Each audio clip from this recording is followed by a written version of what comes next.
wins too early? For an Eagles fan, never. We're going to discuss the 53-man roster, what it might look like, where we might have to trim the fat, and where we might keep a glut of guys and where we might go slim. So before we get into all that, man, took some time off vacation. I mean, you're not even worried about that because you're not even watching, though. Anyways, went to the Philippines, enjoyed my time there. Decided not to do any videos, just, mental break. Anyways, we're back, and I'm excited, man. I missed so many things. I missed the draft. Updating on past round 1. Was disappointed with how things went with Bijan. We didn't get him, but we did get 2 great picks. And after the initial shock wore off, I just was able to accept that what we did, and it was just a dynamic draft. Gave it an A+ ranking, and really throughout every pick, man, was quality. And, coming out with some surprising things. We'll get into some of those later, but I'm not going to try and, jam-pack that all into one video. We're just going to go from here. So anyways, what's up? It's your boy Cintron, coming back at you with another analysis / news video. And I kid you not, it's my real name. And, man, I'm excited to get back with you guys, even though you're not watching this. I don't, you don't do content like that, But it is what it is. I enjoy doing it. So let's jump into this way too early Eagles 53-man roster projection. So I don't like this guy, Jimmy. We got our issues, especially with Bijan, him dissing him, all stuff. Things that come to fruition. I think we were gonna draft Bijan anyways, despite his, him being staunchly against it. But it is what it is. Let's look at first what we're gonna do at quarterback. So we'll keep 3. I think we go back with 2 like we did this past year. I would be willing to make an exception if Ian Book steps up. Tanner McKee, he's coming in kind of raw. Had a higher interception rate than you would like. But we're gonna try to continue to be that quarterback factory. So we're gonna keep him. I think we keep him on the practice squad. I don't think another team is gonna come in and try to steal him. Yes, he does have size. He's like 6'7" or 6'8". But he's just not there yet. He needs a year of seasoning at the very least.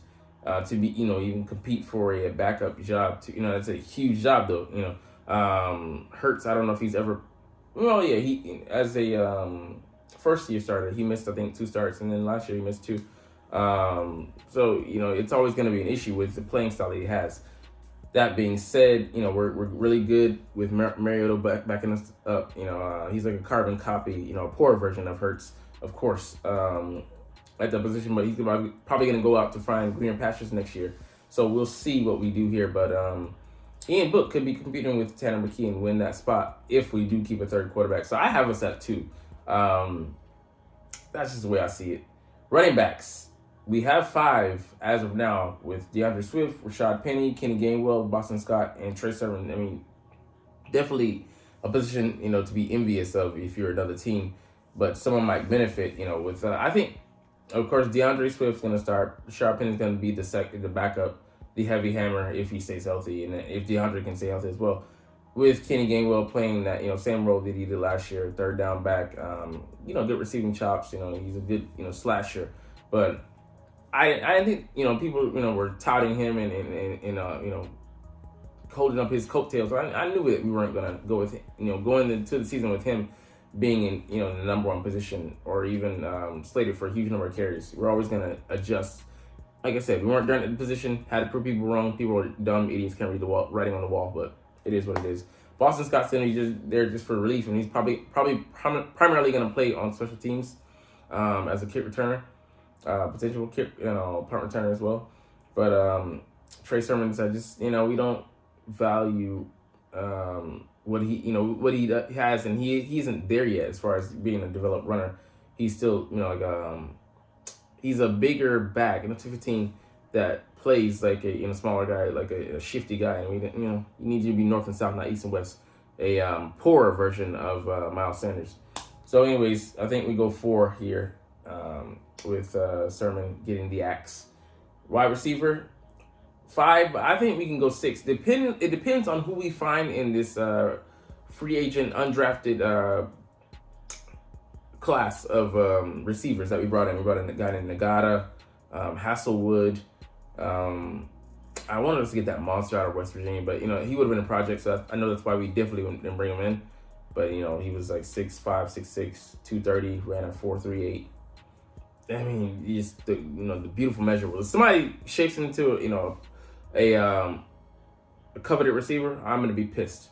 But we have AJ Brown, Devonta Smith, who aren't budging. Quez Watkins, even though people want him out, he's gonna remain because he can play inside or outside, and so he gives us a backup in the event that AJ Brown or Devonta Smith goes down. And Olamide Zaccheaus could take the slot spot from Quez. We'll see, but it'll be an interesting battle, and it'll definitely heat it up in training camp. Brenton Covey, outside of special teams value, he can easily be replaced. So his spot, you could say, is up for grabs. But the other four, I would say, more slotted in. Olamide might be on shaky ground, but we kind of did put a premium on signing him as far as the attention wise, and we didn't bring in really anybody else. So I see him having to have an epic up to not make the team. So we need bodies there, because outside of AJ Brown and Devonta Smith, we were lucky that those two had good injury luck good last year. So outside of those guys, we're really hurting if one of them go down.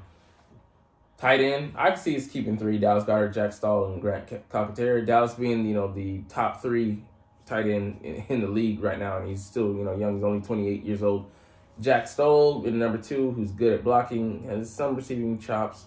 Grant Calcaterra, good at receiving and not so good at blocking. So they're just some of a whole put together. They complement each other. It could be upgraded, but I see us sticking with those three guys. Offensive line, this is actually pretty accurate to the way I see it. Jordan Mailata, Landon Dickerson, Jason Kelsey, Cam Jurgens, Lane Johnson, Jack Driscoll, Tyler Steed, Brett Toth, and Sua Opeta kind of filling out those positions. Jack Driscoll being the swing tackle, Tyler Steed being pushed into that mold, but maybe focusing on the interior this year. Brett Toth being a guy who could play tackle on the pinch, and Sua Opeta being the inside guy. So having decent depth here. Like, you need one more guy to just be a solid swing tackle to give you ideal depth, but this is definitely not bad. We were just blessed across the board, to have good entry luck. The only guy that really came out, Jordan Mailata screwed up his shoulder in the trying to make a tackle in the Arizona game, but other than that, he was healthy. Especially once he recovered from that shoulder, that stinger. And Landon Dickerson was in and out the lineup in a couple of games, but he still he started every game. So we were fortunate with that. And the other guys being Perry on health outside of Lane Johnson, but his issue, he came back. Still, balled out, which is crazy. But you want to have, like I said, a little bit more depth there. Andre Dillard's gone. And so is Josh Sills. He rapist and all his legal issues. But, yeah, we don't have, the amount of depth we want to. But, yeah, it is what it is. Edge defenders, Hassan Reddick, Josh Sweat, Brandon Graham, Nolan Smith, Derek Barnett, Patrick Johnson. Patrick being the one, who's just replaceable. Derek Barnett, he has a purpose. He could actually, I think he will actually stick on the roster due to the dummy years that we gave him in the contract we signed, as well as, him being old, a little, kind of just an immovable number, kind of stuck. It just counts. He counts against the cap, even if we trade him. So it's not really worth it, I don't think, unless it's just dire and really want to bring in another guy. But 1, 2, 3, and 4 are gonna, take up, a lot of the reps. If you had a impactful number 5, that would be perfect. And then Patrick Johnson could be a throwaway, whatever, who cares, just there to fill in the gaps. But I like the depth behind the starters there. Josh Sweat and obviously Hassan Reddick gonna be, in the starting lineup, and then Brandon Graham and Nolan Smith will be coming off the bench. And it all depends a lot on how well Nolan fills in the gap as far as what he can bring to the roster this year. We shall see. Which brings us to another important position, interior defensive line. So D tackle, we got Fletcher Cox, Jordan Davis, Jalen Carter, Milton Williams, Marlon Tuipulotu, Moro Ojomo. So I see Cox, Davis, Jalen, and Milton being solid, additions. And I see Kentavious Street also making this roster. I think Moro Ojomo could actually go. I don't know if he survived the practice squad. I think he might replace Marlon. He could, but then they're two different not body types, the two different positions potentially. Marlon was, kind of playing the backup to Jordan Davis, but he's light though, which is why I would love to see Morrow come in and take that job, and then actually, us get rid of Marlon. I mean, thank you for what what you brought to the table and the skill set that you have, but I that one position, I'd love to see Contavious Street play this year, and then let's go into next year with Jordan Davis, Jalen Carter, Milton Williams, and then Morrow. Yeah, I think Contavious. I think he could be not a rising star, but a rising talent. So I'd love to see what he brings. Whereas we kind of know what Marlon is at this point in his juncture. A fill-in, could make some plays here and there, but I don't think he has the value that Contavious has. So I do have us having 6, but I do have Marlon out of there, and Contavious taking his place. Linebacker, very, very light. I mean, even what we have at the top isn't necessarily guaranteed. I mean, Nakobe Dean, we saw some good quality out of him last year, but Nicholas Morrow, how is he gonna play in this system? I think he could say he transplants well, but how much? I mean, he had a banner year last year, but is that the best we're gonna get, or is that can he get incrementally a little bit better than that? And I think we're kind of pushing it with that. So I mean, I think he's very serviceable, but not going to play outside of that box too much, or rise above that that label. Christian Ellis, was good in spot duty, garbage cleanup duty, but Sean Bradley is just there for really special teams value. So I'd love to have another guy, bring in another guy that could give some star potential with this group. Nakobe could have that, but we don't know until we see him over the course of a season. And Nicholas Morrow, like I said, I think he's good, but I don't know if he'll ever get to the great category. Former safety, I mean, he has excels in coverage, can be a blitzer, can be in the right position, in the right time, but him and Nakobe are not the biggest guys. So I'm interested to see how our run support from the linebacker position will be this year. Cornerback, man, I see us going deeper than that. With Darius Slay, James Bradbury as the starters, Avonte Maddox as the starter in the slot, Zach McPherson. Okay, I think he can make the roster. Keely Ringo, we definitely gonna have him on the roster because we don't want to put him on the practice squad. Someone will definitely scoop him up. That'd be just dumb. But I see Greedy Williams also making this roster. So I mean, and then who's gonna be the slot guys? I mean, I think if this is the slated roster, Zach McPherson definitely has to be inside and outside. Showcase that versatility like he did in college. I don't know why we didn't play him there, but maybe he does it this year. But I really see maybe six corners, I want to say. And Greedy, can he play inside? I think that'd be the question to whether he makes the roster or not, potentially. But yeah, you don't even have like a Scott on this roster because he was just straight trash. All right, safety, I could see us going 4. Reed Blankenship, Terrell Edmonds, Sidney Brown, and Justin Evans, Kayvon Wallace. I think this actually really depends maybe on how Sidney Brown plays. If he comes in and claims a starting job, maybe we cut Kayvon Wallace. But if he doesn't, maybe we keep him around. But I think the 4, maybe the starter between Reed Blankenship, the battles between Sidney and Reed. But Terrell Edmonds, he's pretty much guaranteed a starting spot because he's the most experienced guy and the most talented guy, as is on the roster right now. But yeah, it's just he's a good depth, but signing, if he's playing though, you definitely have to worry. So yeah, I don't know, man. And it could be Sidney and Reed. I don't know, man. They could outplay the veteran, but I see a slim chance of that happening. But like I said, who knows? But I think we'll go with 4, and maybe push one of these guys onto the practice squad. I don't think Kayvon, nobody's really looking for him like that. So, all right, and specialists, obviously we'll keep 3. A long snapper and Rick Lovato, Aaron Sipos. I mean, I don't know. He could lose to Ty Zettner. I'd love to see him lose because he shanked some punts in key situations, and he's got to show up big. And it's just consecutive years, so I'd love to see us upgrade that position. And Jake Elliott, just a star. Nothing else needs to be said.